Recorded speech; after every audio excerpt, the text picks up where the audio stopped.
Welcome back into the Ohio State Football Report. On today's show, we're breaking down 6 surprise Ohio State football standouts at fall camp so far. Shoutouts to On3, Rivals, which are kind of the same now, 24/7, ESPN, Cleveland.com, so good insight on all of these players helping us compile the list. Also, it's surprise, like Jeremiah Smith. We know he's great. That's not a surprise to anybody at all. Before we dive into the 6 names, the most comments on today's show will get a shout-out. I think Time in the Buckeye took it personally. He didn't win last time. 97 comments. So anyone who comments at least 97 times, or if just the most comments in general, will get a shout-out on a future video. Let's go to the offensive line to begin. Phillip Daniels, the offensive tackle, has made the non-Austin Saravelt starting spot a bit of a competition along the offensive line. He has gone from seemingly just in line to be the backup right tackle to there is a chance he ends up starting over Ethan Oniawa. That is not set in stone. That is a battle going on right now that I'm going to guess gets solidified in the next week or so. Daniels transferred in from Minnesota. Early on, I felt like, okay, maybe Saravelt plays somewhere along at guard. Daniels is the right tackle. Oniawa is the left tackle. Now, well, they're going to go with Montgomery and Hisman and Integra on the interior. Saravelt seems locked into the left tackle spot, and that leaves a big old question mark at right tackle. Is it Ethan? Is it Phillip? That is very much up for grabs, and outside of the obvious quarterback battle competition, this one I think is by far the second most impactful and the second most intriguing, even if not everyone cares as much about offensive line play. So I don't have an answer yet. I think we'll get one in the next maybe week or so. Does Phillip Daniels start at right tackle game 1 against Texas for Ohio State? Y for yes, N for no. Go vote in the comments section of today's show. Let's go to Payton Pierce, the linebacker here.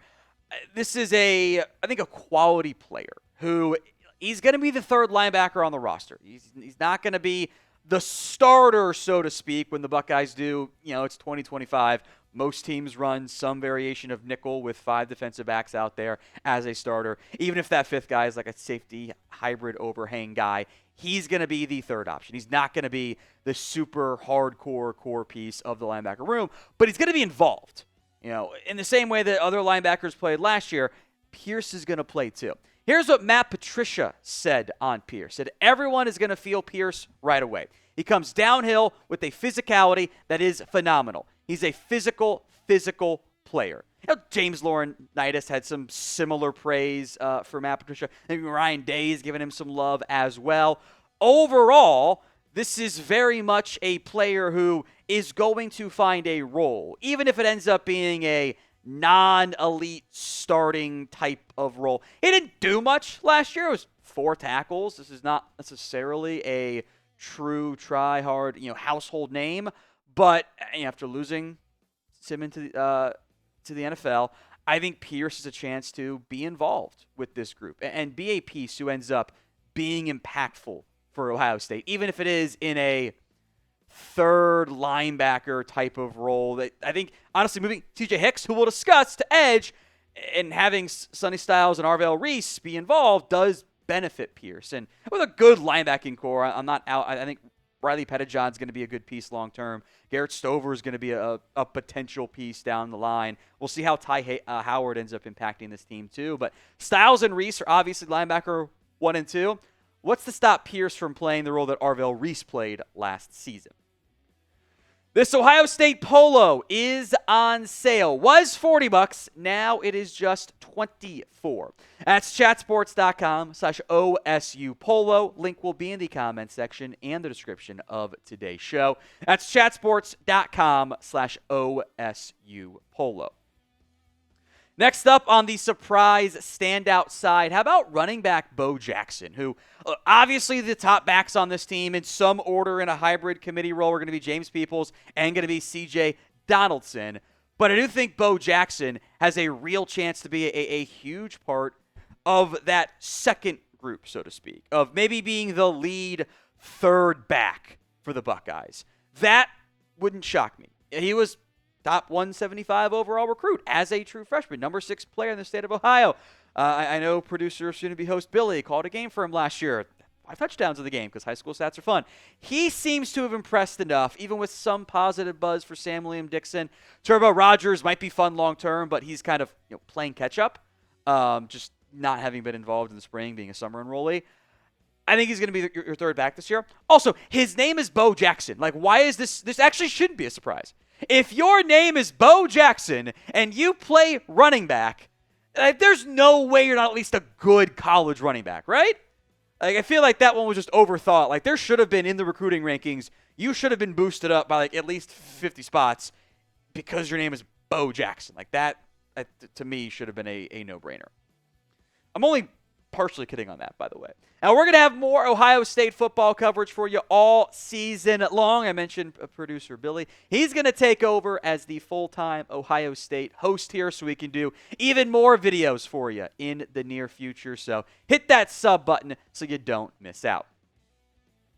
Next up on the surprise standouts list, Malik Hartford. And make no mistake, this battle at safety opposite Caleb Downs between Hartford and Jalen McLean isn't over. It's probably like one of the top 5 battles going on right now at Ohio State fall camp. I think both guys will probably get chances to play, and you'll see probably some big nickel packages where Hartford, McLean, and Downs are all out there in various packages.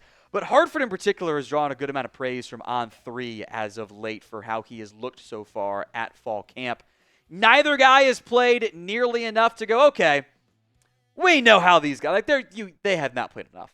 It's been a small sample size of involvement and everything. I would not presume to think that either guy is like a proven commodity. They were highly touted recruits. Hartford, 4-star back in 2023, has patiently waited his time. He's from Ohio, and when you're an Ohio kid, you go to Ohio State. I just assume you've always loved the Buckeyes, because otherwise it's actually kind of weird if that was the case. If you went to Ohio State, why would you go to a team you didn't love growing up, right, in the same state? I'm excited to see how these guys look opposite Caleb Downs. Could be an under-the-radar, pivotal factor for how the Buckeyes play in the back end this year. So this battle is not over, but who do you think ends up starting at safety? Again, might see a bit of both of them. MH for Malik Hartford, JM for Jalen McLean. Sound off in the comments section of today's show. Next up on the surprise standouts side, how about CJ Hicks? And this one I think there's been a learning curve adjustment of just hey, how do we get further along? How do we maximize his athletic ability? He was a linebacker coming out. Number 1 ranked player in the state of Ohio. Number 1 ranked linebacker, 5-star. Number 7 overall player. Hasn't done a ton so far. He's had 22 tackles last year, 2 sacks. There'd been some, before the change, could he be your new number 2 linebacker? Has the build, I think, to hold up at edge. He's probably also added a little bit of weight to be a bit heavier than 233. Going into, really the spring, before Bo Atkinson's transfer, I was kind of worried about this defensive end group. I'm like, okay, can you get steps forward from Kenyatta Jackson? Seems like that's happened. I feel good about that. Can Caden Curry be a rotational piece? Bo Atkinson, because before you got Bo Atkinson, before you moved Hicks to edge, you were kind of like Kenyatta Jackson, Caden Curry, Logan George. That group felt thin to me. But by adding Atkinson, adding Hicks, I think that core overall is in a better spot. So I do think that is I feel more comfortable about this group, and I really love it if maybe not week 1, but week 7, whatever, CJ Hicks is playing a critical rotation role and showing some promise. I think the answer to this next question, I would go with Kenyatta Jackson. I'm not convinced on that because there is so much uncertainty still in that room.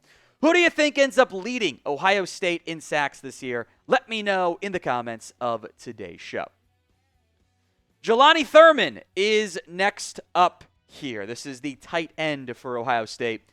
Been a lot of buzz about how strong this tight end room is, how good it is, how much talent there is in that building, in that grouping. Look, it's a strong room. We know that. I don't know how much playing time Jelani Thurman is actually going to get.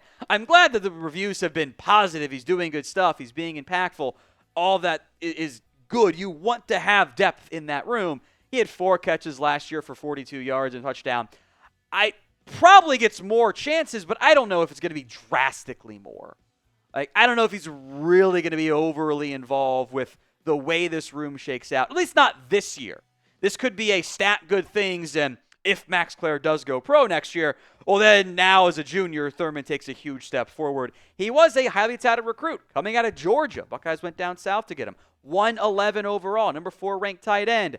I think as a pass-catching option, I would argue that, like, Kazmarek and Bennett Christian at tight end 2 and tight end 3 are probably more like the blocker types, and which you do want oftentimes at tight end 2, tight end 3, and maybe Thurman next year ends up having a big step forward as a piece for this Ohio State team.